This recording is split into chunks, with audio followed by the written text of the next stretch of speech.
சாப்பாடு ஆயிடுச்சு பாப்பா. நீ சாப்பாடு வச்சதுக்கப்புறம் சொல்கிற நாளைக்கு கோவிலுக்கு கொண்டு வரக்கு லெமன் சாப்பாடு நுனி மறுபடியும் ஊற வச்சு ஆக்கணும் போலக்குது. ஆமாம், அப்புறம் இப்போவே செஞ்சு வச்சுட்டு தான் 4 மணிக்கு. ஆமாம், இல்லைன்னா காலையில் நேரத்தில் தக்காளி சாப்பாடு செஞ்சுட்டோம்னா. வேண்டாம் வேண்டாம், அதெல்லாம் ஒர்க் அவுட் ஆகாது. 4 மணிக்கே நான் குளிச்சுட்டு போகணும். ஃப்ரெண்ட்ஸ், இன்னைக்கு வந்து நைட்டு நம்ம வீட்டில் என்ன சமையல் அப்படின்னு பார்த்தீங்கன்னா, பேக்கெட்டில் வாங்கின தயிர், கடையில் வாங்கினது பேக்கெட்டில் வாங்கினதுங்கிற கடையில் வாங்கின தயிருமே இங்கே பாருங்க, நம்ம மரத்துலேருந்து பறிச்சு போட்ட முருங்கைக்காய். காட்டு முருங்கைக்காய் வேணால் செமையாக இருந்துச்சு. மத்தியானம் வந்து சாப்பிட்டேன், டேஸ்ட்டாக இருந்துச்சு நல்லா. புரியல. கடை தயிரா? இங்கிலீஷ் பார்த்துங்க, எங்கள் இங்கிலீஷ். இதுதான் இன்னைக்கு நம்ம வீட்டு ஸ்பெஷல் சாப்பாடு, சாம்பார், தயிர். நைட்டு தயிர் சாப்பிடக்கூடாதுங்கிறீங்க, நாங்கள் சாப்பிட்றோம். உங்கள் வீட்டிலலாம் என்ன சமையல்? அது ஏதாவது ஒரு நாளைக்கு சாப்பிட்ற இருந்தாலும் இனிமேல் அதை அவாய்ட் பண்ணிக்கணும். மோர் கூட சாப்பிட்டுக்கலாம். டைகருக்கு வந்து ரேஷன் அரிசியில் செஞ்சு வச்சுருக்கிறேன்.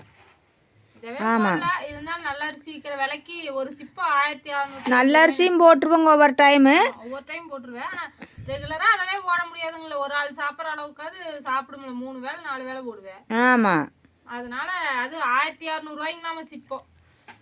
ஆமாம், புது அரிசியெல்லாம் 3500 தான். நம்ம மூட்டை பொன்னியே சூப்பரானது அங்கே வாங்கியிருக்கிறாங்க எல்லோரும். நீ தான் மூட்டை எடுக்க வேண்டாங்கிற, செல்லு பிடிச்சிக்கு வேண்டவே வேண்டாங்கிற. அது அனுபவம் பண்ணனால தான் சொல்கிறேன். ஒரு டைம் செல்லு பிடிச்சுங்க ஃப்ரெண்ட்ஸ். நான் அந்த அரிசி மூய்க்கிறதுக்குள்ள சாமி பொறுக்கி பொறுக்கி முரத்தில் போட்டு உட்காந்துட்டு பொறுக்கிட்டே இருக்கிறது செல்லை. அதுக்கு தான் நானும் விட்டுட்டேன். இப்படி எடுத்தால் நம்மளுக்கு தான் பணம் அதிகமாகுது. சரி விடு, சிப்பமாக தான் எடுத்து சாப்பிட்ருக்குறோம். எல்லோரும் 2 மூட்டை 3 மூட்டை எடுத்துக்கிறாங்க. நம்ம ஒரு மூட்டையாவது 3500 எடுத்துக்கலான்னு பார்த்தா அதுவும் எங்கள் செடியில் வரைச்ச கத்திரிக்காய். ஆமாங்க நண்பர்கள், எங்கள் முருங்காய் மட்டும்தான் எனக்கு பிடிச்சிருக்குதுங்க. அது என்ன, ஒவ்வொரு முருங்காய் கசக்குது, இல்லைன்னா வந்து என்னமோ வேற குச்சி போட்டு கடிக்கிற மாதிரி இருக்குது. இந்த பருப்பு சனிக்கிழமை சந்தையில் வாங்கினது உண்மையாலுமே டேஸ்ட்டாக இருக்குது. நல்ல மண்ணு கட்டின பருப்புங்க, செவச்சவன பருப்பு சூப்பராக இருக்குதுங்க. 1 ரூபா சாப்பிட்டாலும் நல்லா இருக்குதுங்க பருப்பு. பூ மாதிரி இந்த உப்பு தண்ணிக்கே போர் தண்ணிக்கே நல்லா வந்துருச்சு. நல்லா வந்துக்குது, டேஸ்ட் வருது பாரு நல்லா. போன டைம் வாங்கினது வேகவும் இல்லை, டேஸ்ட்டும் இல்லை. வெந்தாதான் டேஸ்ட் வருது அப்படியே. ஐயோ, அதை நாங்கள் மூக்கிறக்குள்ளேயே எங்களுக்கு போதும் போதும் ஆயிடுச்சுங்க. நல்லாவே இல்லைங்க நண்பர்களே, உண்மையாலுமே.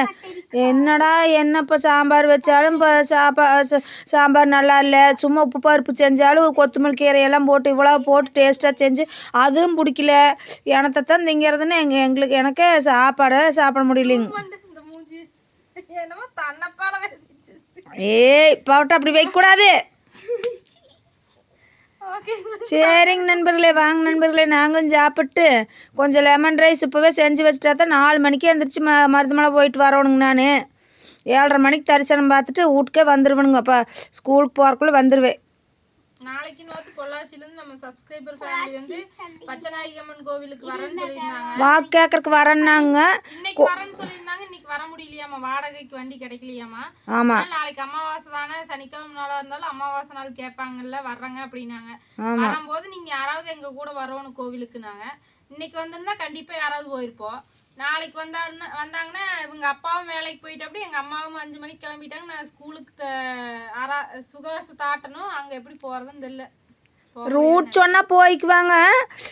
அவ்வளோ தூரம் நாங்களும் போய் அந்த அம்மாவை நல்லா தரிசனம் பண்ணிட்டோம்னா சந்தோஷமாக இருக்குது. ஆனால் அதுக்கு முடியாதாட்டு இருக்குதுங்க.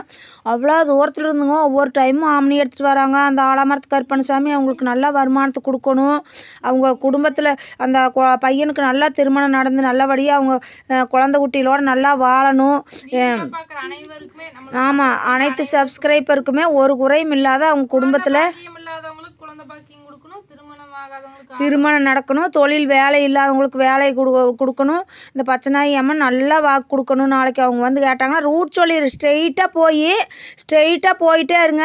குளப்பலூர்னு குளப்பலூரில் கேட்டிங்கன்னாவே கொஞ்சம் தூரம் தானுங்க. நீங்கள் யாரையுமே கேட்கல, ரோட்டு முன்னாடியே பச்சநாயகி அம்மன் கோயில் இருக்குது அப்படின்னு சொல்லிட்டீங்கன்னா கண்டுபிடிச்சிருவாங்க. என்ன நாமளும் கூட போனால் நல்லது. அவங்களால நம்மளும் தரிசனம் பண்ணிக்கலாம். ஆமாங்க நண்பர்களே, நாளைக்கு காலையில் நேரமே போய்ங்க 7:30 மணிக்கே மருதமலையில் தரிசனம் பண்ணிவிட்டு நான் வந்துடுவேங்க. உங்களுக்கு எல்லாத்துக்கும் நான் வேண்டிக்கிறேன். வாங்க, அனைவருக்கும் இனிய இரவு வணக்கம். வாங்க சாப்பிட்லாம்.